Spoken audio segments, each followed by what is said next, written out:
Seven sisters Bangla করলে দাঁড়ায় 7 বোন। আসলে সেভেন সিস্টার দিয়ে কি বোঝায়? 7 বোন নাকি অন্য কিছু? চলুন জেনে নেওয়া যাক।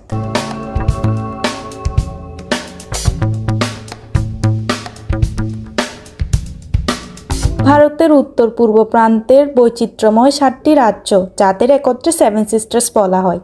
রাজ্যগুলো হলো অরুণাচল প্রদেশ, আসাম, ত্রিপুরা, নাগাল্যান্ড, মণিপুর, মিজোরাম ও মেঘালয়। সেভেন সিস্টার্সের ইতিহাস জানতে হলে আমাদেরকে ফিরে যেতে হবে 1972 সালে। ত্রিপুরার একজন বিখ্যাত আদিবাসী সাংবাদিক জ্যোতিপ্রসাদ সাইক্রিয়া এক রেডিও টক শোতে এই 7টি রাজ্যকে সেভেন সিস্টার নাম দেন। এই 7টি রাজ্যের উপর তিনি একটি বইও লিখেছেন, যার নাম ল্যান্ড অফ সেভেন সিস্টার্স। মূলত এরপর থেকেই উত্তর পূর্বাঞ্চলীয় 7টি ভারতীয় রাজ্য সেভেন সিস্টার নামে ব্যাপক জনপ্রিয়তা অর্জন করে।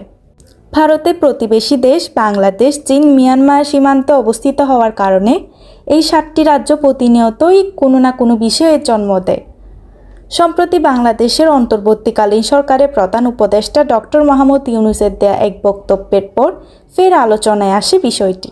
ভারতের সংবাদ মাধ্যম এনডিটিভিকে তিনি জানান, বাংলাদেশকে কেউ অস্থিতিশীল করতে চাইলে ভারতের সেভেন সিস্টার, পশ্চিমবঙ্গ সব জায়গায় ছড়িয়ে পড়বে অস্থিরতা।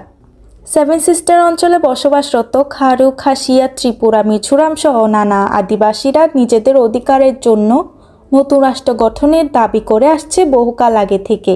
যদিও এই রাজ্যগুলোর মধ্যে জাতিগত এবং ধর্মীয় বৈচিত্র্য বিদ্যমান থাকলেও রাজনৈতিক, অর্থনৈতিক এবং সামাজিক ক্ষেত্রে এরা একে অপরের উপর নির্ভরশীল। সেভেন সিস্টার্সের 4টি রাজ্যের সাথেই রয়েছে বাংলাদেশের সীমানা সংযোগ। রাজ্যসমূহের সাথে যোগাযোগ ও নিয়ন্ত্রণ অনেকাংশেই নির্ভর করছে বাংলাদেশের উপর। এই 7টি রাজ্য চতুর্দিক দিয়ে অন্যান্য রাজ্যের স্থলভাগ দ্বারা পরিবেষ্টিত, ফলে ভারতের মূল ভূখণ্ডের সাথে এই রাজ্যগুলোর যোগাযোগের একমাত্র মাধ্যম মাত্র 60 কিলোমিটার দৈর্ঘ্যের একটি সৌরপথ, যাকে বলা হয় চিকেন নেক করিডোর, যা বাংলাদেশের উত্তর জেলা পঞ্চগড়ের সাথে সরাসরি সংযুক্ত। তাই বাংলাদেশের সরকার পরিবর্তনের সাথেই উঠে এসেছে সেভেন সিস্টার্সের নাম।